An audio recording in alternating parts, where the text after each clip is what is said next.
Hole number 13 was at the Giants OTAs Monday. Odell Beckham Jr. trying to show the club he is buying into the team concept and is worth the large contract he's seeking. OBJ, who is not fully cleared to practice, did look good on his surgically repaired ankle, according to Coach Shermer. Here's Daily News Giants columnist Pat Leonard on Beckham Jr.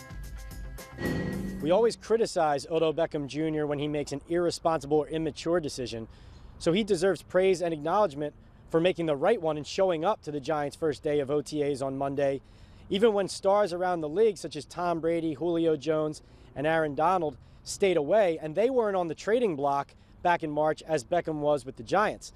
Now the question is, when will GM Dave Gettleman and the Giants meet Beckham in the middle? At the moment, Beckham is playing nice, but sooner or later he's going to have to take a stand because he does not intend to play on the fifth-year option of his rookie contract, and he recognizes how valuable he is to this team. Back to you, Larry.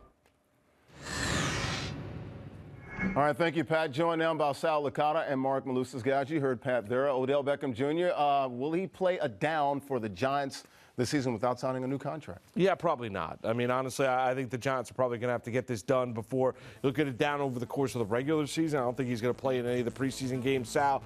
He's playing nice now because I think he understands the tenor of Dave Gettleman, the tone that he has set. But no, I don't envision Odell Beckham Jr. unless he gets a new contract. I don't think he's going to be playing in the regular season for Big Blue. Yeah, and I think he is going to get that new contract. I think today was a big day, Moose, because we know Gettleman set the tone when he first came here, talking about the trade and all that stuff. We know how Odell Beckham Jr. has been over the years, right, being a selfish player. Well, he didn't have to go. This was voluntary stuff. So for him to go, extending the olive branch, or at least playing nice, to Pat's point, with Gettleman, and understanding that, look, they both want the same thing. I think Beckham was scared when the talk of the trade came up. He understands not only does he want the money, he wants it here, and the best way for him to do that is be unselfish. Agreed. Hopefully they can meet. Here or L.A., and you know, you got mandatory minicamps coming up, and right now this is the only leverage that he really has. So Odell Beckham Jr., he did not speak money, but Saquon Barkley, he did, and talked about learning from vets, specifically Eli Manning, who he says is so knowledgeable. Here's the Giants rookie.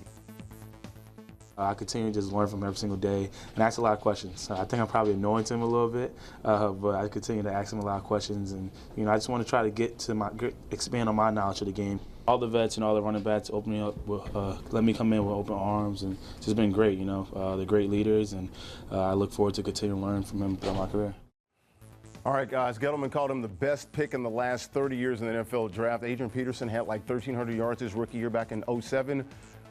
What should be the bar for Saquon Barkley? Well, I mean, listen, he's going to be a 1,000-yard rusher. I mean, I think the offensive line, he's going to pick the brain. I thought he was the best prospect in the draft. Best prospect in 30 years, Sal. It's a little much when you look at what Gettleman has had to say. Now, I think he's going to be a guy that's going to be a help out Eli Manning. He's going to be his best friend. So alleviate the pressure off Eli, can catch the ball coming out of the backfield. Not going to make great use out of him in special teams. I think he's a really special player. I really do, and I think he's going to have an impactful rookie year. I think he could have probably around 1,150 yards rushing. I think he'd probably chip in maybe 400 yards receiving, something of the nature of 1,500 yards total offense, double-digit touchdowns. That's the kind of year I think Barkley can have. At least Gettleman's not really putting high expectations on him to start things out. I mean, come on, he's lost with those comments. Yeah, you want to see him pass protect as well. You want to see him be an impact player out of the passing game, out of the backfield, help Eli Manning that way. He's got to be an impact player for this Giants team. He's got to carry the load. The offense should run through him. I don't care what the yardage is at the end of the year. He's got to score touchdowns. We know that the offense should be going through Saquon Barkley. Over down back, he showed that he could do that at Penn State. All right, Eli Apple was also at Giants OTAs on Monday. Last year he was benched, had problems with teammates, and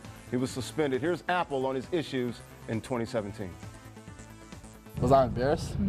Of course. Nobody wants to go out the way I went out. I mean, it was all over the place, so of course. I'm just going to fine-tune everything and come in with just a different attitude and just be positive out there on the field and just do everything I can to make myself better as a player and everybody else better as a team. All right, new year, fresh start for the third-year corner. Do you think Apple will turn it around this year? I think he's got a shot because I think the talent is still there, Sal. Now the question is maturity level, right? Is he going to grow up? Is he going to mature? Is he going to deal with some of the knocks, maybe some of the ribbing from the teammates, be able to bounce back from bad plays on the football field? We've not seen Eli Apple maturation, him be able to mature as a football player in the National Football League. There's no doubt the God-given ability. Last year when the conversation was, well, Eli Apple might be playing for his NFL future. No, if it wasn't the Giants, he'd have a job or an opportunity to compete for a starting job.